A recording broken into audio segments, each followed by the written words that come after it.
नाशिकच्या अशोकनगर परिसरात बुधवारी रात्री भरधाव अज्ञात कारनं रस्त्याच्या कडेला उभ्या असलेल्या नागरिकांना धडक दिल्यानं खळबळ उडाली आहे।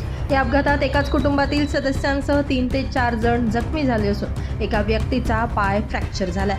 पित्याच्या प्रसंगावधानामुळे 6 महिन्यांचं बाळ सुदैवानं बचावलं।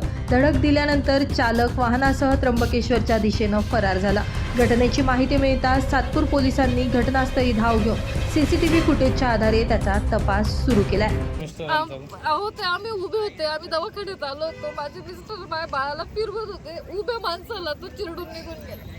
त्याच्या पायाला फ्रॅक्चर होऊन गेलं, माझ्या बाळाला लागलं। 10 मिनिटं थांबा ताई, कारण शोध घेतो आपण। तुम्ही दवाखान्यात गेलत्या का? हो, दवाखान्यात चेकअप केलंय, त्यांना लागलेलं आहे खूप। आणि बाळाला काही झालेलं नाही ना? बाळाला नाही झालेलं आहे। ब्युरो रिपोर्ट, पंचनामा न्यूज, नाशिक।